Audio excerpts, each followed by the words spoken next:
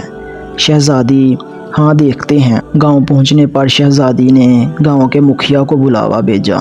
مکھیا اپنے کچھ ساتھیوں سمیت حاضر ہوا۔ شہزادی نے کہا، ہمیں 2 برق رفتار گھوڑے دیے جائیں اور کچھ خشک اناج اس سپاہی کو دیا جائے۔ شہزادی نے سلطان سے کہا، اجنبی، ہمیں بہت حیرت ہوئی ہے تم پر۔ آخر تم کس مٹی کے بنے ہو؟ ساری رات تم اپنے خنجر سے زخم خریدتے رہے اور میری طرف کوئی توجہ نہ دی۔ تم چاہو تو ہمارے ساتھ محل چلو، ہم تمہیں انعام و اکرام سے بڑھ دیں گے اپنی جان بچانے کے بدلے میں۔ سلطان نے گھوڑے پر سوار ہو کر شہزادی سے کہا، شہزادی صاحبہ، زخم اس لیے خریدتا رہا کہ آپ کا حسن میرے ایمان کو زد نہ پہنچائے اور میری توجہ میرے درد کی طرف رہے، آپ کی طرف نہ بڑھے۔ شہزادی: کیا تمہیں یہ موقع گنوانا چاہیے تھا؟ ہم سے خلوت میں ملاقات کے لیے لوگ اپنی ریاستیں دستبردار کرنے کو تیار ہیں۔ سلطان: شہزادی، میں مسلمان ہوں اور محمد مصطفیٰ صلی اللہ علیہ وسلم کا غلام ہوں۔ میری نظر آپ کے جسم پر نہیں بلکہ خود میری اپنی روح پر تھی۔ شاید میرے جسم سے گناہ کا داغ دھل جاتا، لیکن میری روح پر اس گناہ کا داغ لے کر میں اپنے نبی کریم صلی اللہ علیہ وسلم کے سامنے کیسے پیش ہوتا؟ مجھے یہ گوارا نہیں تھا، کیونکہ الحمدللہ میں ایک سچا مسلمان ہوں۔ شہزادی: یہ جواب سن کر اس سپاہی کی اپنے سچے مذہب اسلام کے ساتھ لگاؤ، محبت اور وفاداری دیکھ کر ان کے کردار سے متاثر ہوئے بنا نہ رہ سکی، جیسے اس کا دل اس اجنبی کے مذہب اور زندگی میں شامل ہونے کو بے قرار تھا۔ یہ کہہ کر سلطان نے اجازت چاہی۔ شہزادی: اپنا اور اپنی فوج کا نام تو بتاتے جاؤ، ہم یاد رکھیں گے۔ سلطان نے چادر سے نقاب اوڑھا، تیر ترکش کندھے پر ڈالے، تلوار اپنے میان میں ڈالی اور گھوڑے کی رکابیں پکڑتے ہوئے بولے، شہزادی، میرا نام ہے سلطان محمود غزنوی اور میں ہی غزنی کی عظیم الشان فوج کا سپہ سالار ہوں اور سلطان ہوں۔ یہ کہہ کر سلطان نے گھوڑے کو ایڑی لگا دی اور سر پر دوڑتے ہوئے آنکھوں سے اوجھل ہو گئے۔